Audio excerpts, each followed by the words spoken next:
What's up, guys? Got another gi video coming up. My partner Arya today, Leon on the camera. So we're just gonna go over the basics of the collar choke. Got a lot of questions on that, so we want to help you guys out with that, okay? Let's do it. Boom. Boom, boom.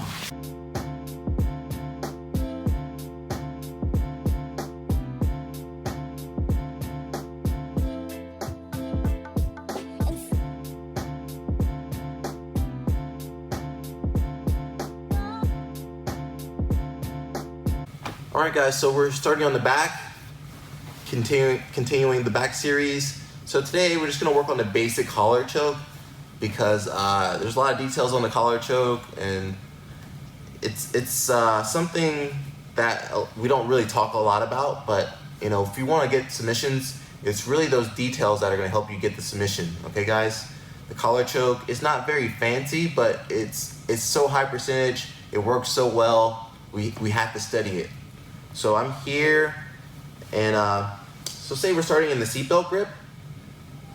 Very simply, once I'm here, I want to start opening the lapels up, okay? It's an important detail. I have to open up his lapels if I want to get the choke and get a really good grip.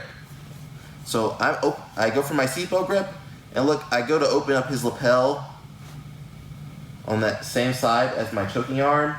Once I'm here, I want the thumb to go inside his lapel, okay guys? I see a lot of people go for the collar choke with the thumb on the outside, but it's not a very good grip. And one thing is that he can pull that grip off pretty easily. Pull my arm down. All right. It's not very strong because I need my thumb inside his gi to anchor my grip. So once I get that thumb in there, it strengthens the grip, okay?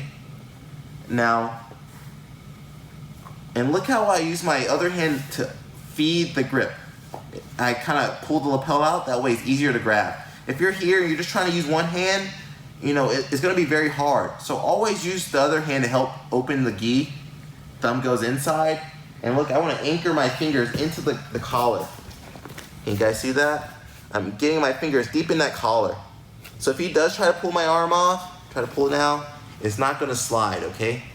Very important detail. This top arm, my first grip, needs to be pretty good. It needs to be pretty high up on his neck, and I need to make sure my fingers are anchored in that collar, so you can't just break it or pull my hand down.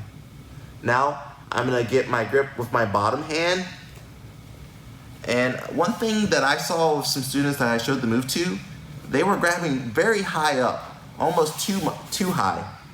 Instead, I wanna kind of stagger my hands. And that way I have really good control of his body, okay? If my hands are too high up, I'm not really controlling his midsection very well. So I get the first grip, second grip comes under, and now I have a lot of control over his body, okay? I wanna control his body. And now as far as the choke, there's lots of different ways to finish the choke, guys. But I'll come next to my side here, Leon. Yeah, I really wanna focus more on like the correct muscles to activate when we do the choke. A lot of people think it's in the arms, but my arms are already kind of bent, so I'm not really gonna curl. I'm not really doing a curl, guys. I'm using more of my back. I'm opening my back using my shoulders, boom, and I'm pulling him back. So that movement is very similar to doing like a pull-up or doing like deadlifts. It's the same kind of motion. I'm pulling with my back, and I'm opening with my chest, okay? I get my grips in, and look, I'm gonna pull the top lapel across his neck. Come on, the other side, Leon. Here. So I'm pulling the top lapel across his neck, and my goal is to get the lapel on his carotid artery, guys, on this side. So I'm pulling that lapel, and look how it catches his neck on this side. So that's the first grip. The second grip, the one below, come on the other side, Leon. I'm catching this carotid artery, so I'm pulling that down, all right? So really important, I need to do both lapels at the same time putting pressure. Not one lapel really hard and the other lapel not really doing much. So I need both sides putting pressure on his neck. And that's how I get the choke, okay? So again, I'm here, open the lapel, grab under, and look, I'm pulling the bottom lapel down and the top lapel a little bit more to the side, okay? And when I'm here, it's okay to kind of push him out a little bit. It's okay.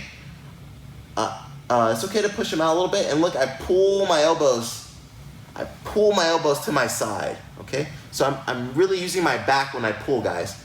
So I'm extending him a little bit, and then I pull, boom. My head, I can kind of keep a little bit close, but since I had the gi on, it's okay. One thing I want you guys to be very careful of is extending the person too much. And look how my elbow has a lot of space. Come here, Leon. If I'm doing a choke here, and there's so much space between me and his body, duck your head, Arya. Boom. He can work to get out, and if he's really good, he might even turn into me. Go to the guard. And he can escape when I'm attacking him. He can escape. So that's like the worst case scenario, guys. I don't want to open myself up while attacking and let the person escape. Okay? That's something a lot of people do, especially when they're going for the finish. That's when they're giving like 100% and they go, rah, and then they leave that space open. One more time, they leave that space open, rah, you go duck under, boom, and they lose it. And then, man, that's like the most disheartening feeling when, you think you're about to finish the match and the person gets out. And the guy, once he gets out, he's going to put more pressure on you. He's going to try to pass. He's going to step up his game, right? He's going to crush you. Okay? So whenever you guys are on the back, whenever you're on the back, we go to finish, okay? We try to finish, and we don't want to expose ourselves to the person getting out so easily. All right? You get on the back, you try to finish them, all right, guys? Don't lose it, all right? That's like the worst thing for me to watch as a coach. I see one of my guys, they got the back, they got the hooks, they're getting the choke, and then, they lose it. It's like, man, All right, guys, so that was just the basic collar choke. Get a little bit closer.